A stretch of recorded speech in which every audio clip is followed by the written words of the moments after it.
37. Ski rental required. Philippe cast his seasoned concierge's eye over the name.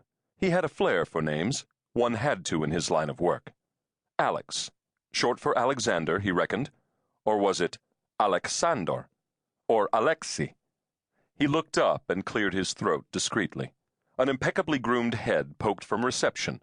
It belonged to Ricardo, the afternoon manager. "I think we have a problem," Philippe said calmly. Ricardo frowned. He was a Spaniard from the Basque region.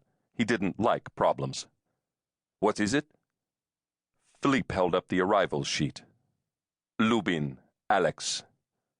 Ricardo tapped a few keys on his computer with a manicured forefinger. 12 nights, ski rental required. Who took this reservation? I believe it was Nadine. Nadine was the new girl. She worked the graveyard shift, and for the crime of granting a room to someone called Alex Lubin without first consulting Ricardo, she would do so for all eternity. "You think he's Russian?" Ricardo asked. "Guilty as charged." Ricardo accepted the verdict without appeal. Though senior in rank, he was 20 years Philippe's junior and had come to rely heavily upon the older man's experience and judgment.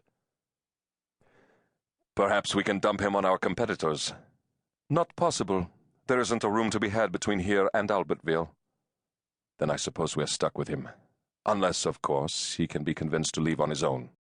"What are you suggesting?" "Plan B, of course." "It's rather extreme, don't you think?"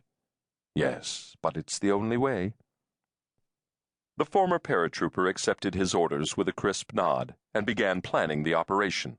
It commenced at 4:12 p.m., when a dark gray Mercedes sedan with Geneva registration pulled up at the front steps and sounded its horn.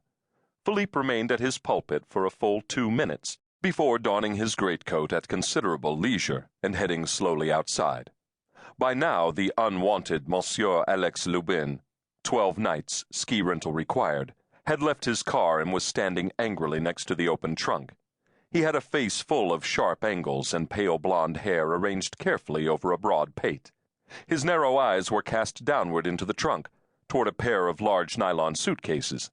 The concierge frowned at the bags as if he had never seen such objects before, then greeted the guest with a glacial warmth.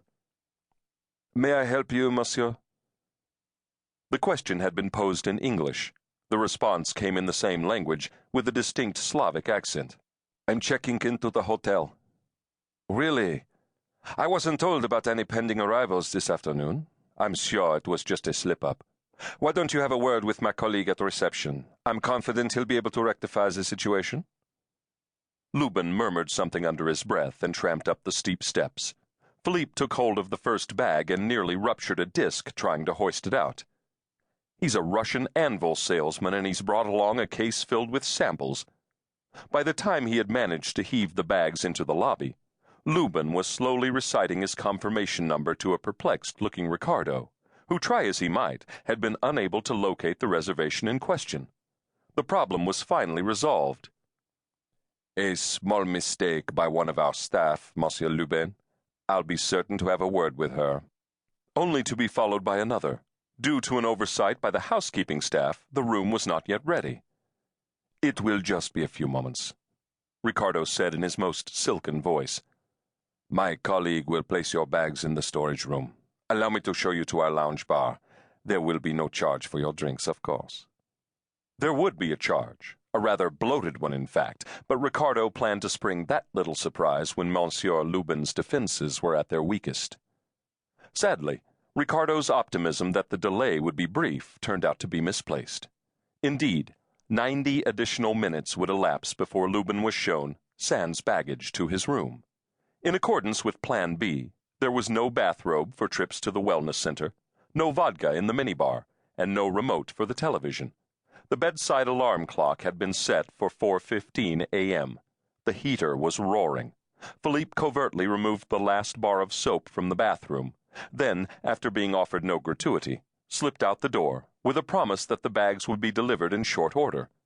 Ricardo was waiting for him as he came off the lift. "How many vodkas did he drink in the bar?" 7, said Ricardo. The concierge put his teeth together and hissed contemptuously. Only a Russian could drink